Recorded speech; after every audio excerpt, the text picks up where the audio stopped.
Okay, well, it's good to be back on the practice field again Tuesday, and proud of our guys for rebounding from a couple weeks that didn't go our way, but again, it wasn't ever a lack of anything. It was just a matter of cleaning a few things up, and what I mean by lack of anything, it's lack of stuff, but the effort's always been there and the mindset, and pleased with how our guys responded, coming back home against a very good WSU team. But like anything, there's always a ton of room, and from an offensive standpoint, when our defense does what they did, I mean, that's off the charts.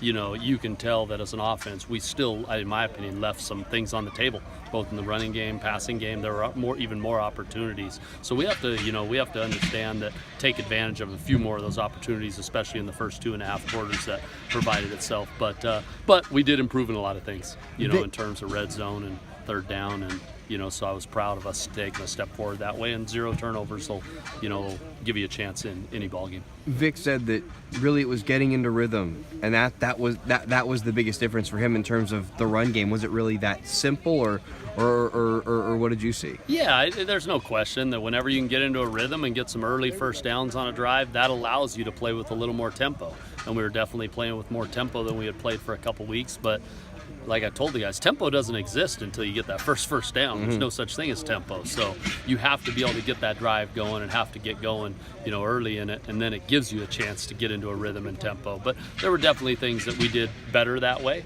But like anything, the biggest thing is going to see how we respond now coming off a victory, because it's one thing to respond after coming off, with a bad taste in your mouth, but how mature can we be responding? I like the first answer to that question today in terms of how these guys attack Tuesday, but has to happen all week. Was it a point of emphasis over the last week to get Ross to kind of slide and move around in the pocket? Because that was something we hadn't seen from him when he'd struggled in the past. Like he was feeling pressure a little bit better. Well, it was just, there were certain calls that were truly either boots or sprint out. So that's what you saw more than anything. So it was definitely, there were definitely some things that we felt like we could try and take advantage of and give him a chance to truly sprint out of the pocket, whether it be off design boots or design sprint out plays. So it definitely helped, and but it's a group effort when that happens. I thought the guys up front did a really good job. Receivers did a good job of getting early separation so he could get rid of it on time. So it was a lot of things that add to that piece.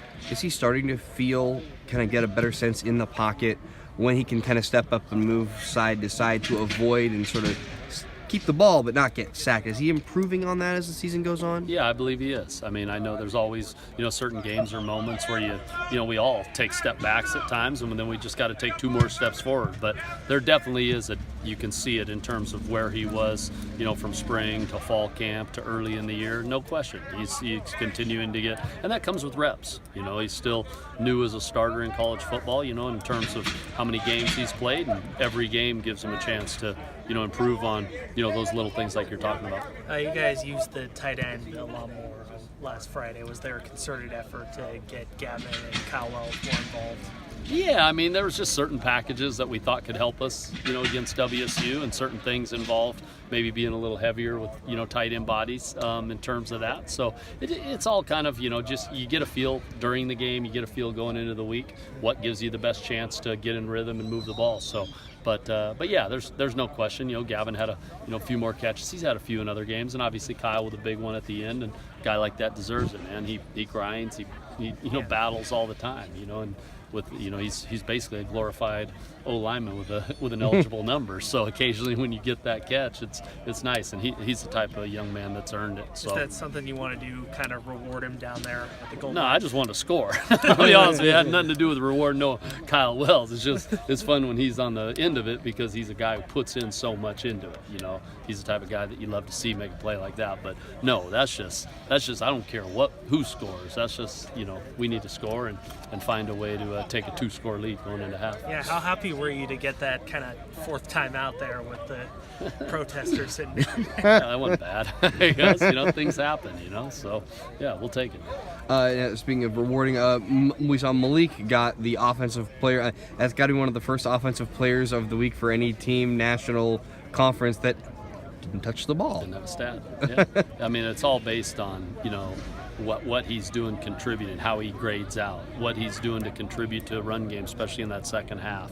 And he's been a captain type figure the whole year in terms of our guys and what he does and how he works. So, for him, it's as much as anything you can say it's this game, but I think it's a culmination of a lot of work he's put into this entire season. So he's well deserving regardless of what statistics say.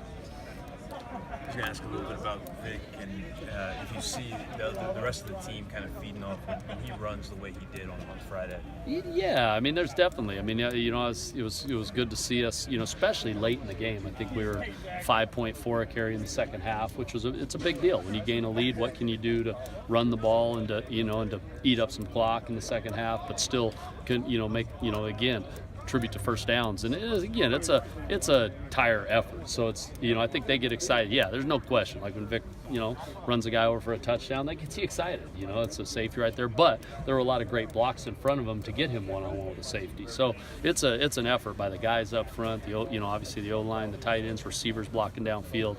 That lead to we all get excited about the whole group being able to move the ball. But again, we're far from. We left runs on the table. We left runs on the table. We left, passing game on the table. I mean, when you have 7 or 8 turnovers, you had the most unreal field position through an entire game that you can ever have, because of what our defense did, which was, off the charts. You have a chance to capitalize even more than we did. So we have to look at it that way and just, again, work to improve in those moments. What stands out to you about Arizona's defense? I think they really move around well. I mean, in terms of that's the biggest thing I notice. They aren't necessarily huge in spots, but they move well. They move well. I think their D coordinator does a great job of mixing it up too. He tries to keep you off balance with just certain looks and who's coming and who's not. And they definitely aren't afraid to bring pressure and get in your face that way. So I just think it's overall athleticism and movement that stands out the most, to me. And that can be difficult. They can be, they can go side to side really well and cover a lot of space and break on things and, get TFLs, different things like that. So it's going to be a serious challenge for us offensively. It looked like they really kind of confused Rosen at times. What did you see and what did you see in that regard? Well, I just think the D coordinator, he does a great job at just mixing it up enough, in terms you can't always get a beat on what he's going to do. You can't always get a beat on what he's going to do coverage-wise, and they can disguise things in those certain situations as well. So when you disguise things and you don't necessarily get a beat, you got to be real disciplined post-snap. It's one thing to be pre-snap, but you got to be disciplined post-snap with what you're seeing, and they were able to, make a few plays against a very good quarterback in Rosen. What has Coach Regal meant to your offense, being that he's coming from Arizona this week?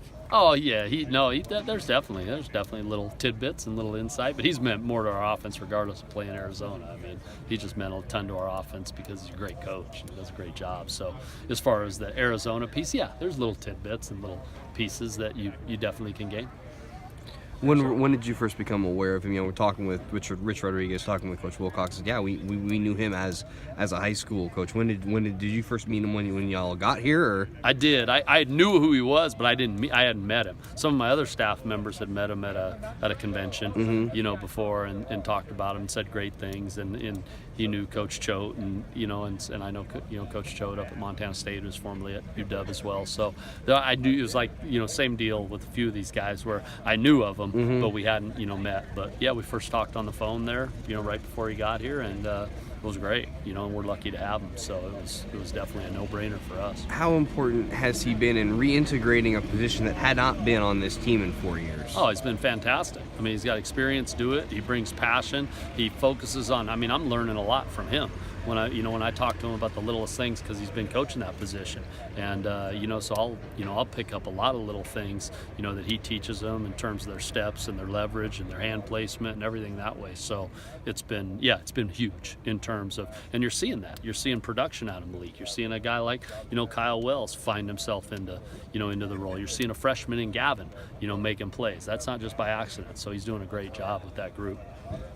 Arizona staff was talking today about starting as many as 5 freshmen and playing as many as 12 on the defensive side. Have you seen them improve as the years gone on? Yeah, I have. You definitely see that and you notice that, and you know, we've all been there where sometimes you're just young, and you know, we're young in some spots, and you know, in different years I've been young in the past, and it's one of that's when you're young like that, you end up with a lot of growth as the year goes along. So you can see it with those guys, but they're doing a great job with them, because even with that, if you didn't tag all those freshmen to their names and didn't know it, you just turned on the film, you wouldn't necessarily know that, because I think they're doing a great job with how they're doing and how they're playing, and you know what they're able to do, you know, defensively.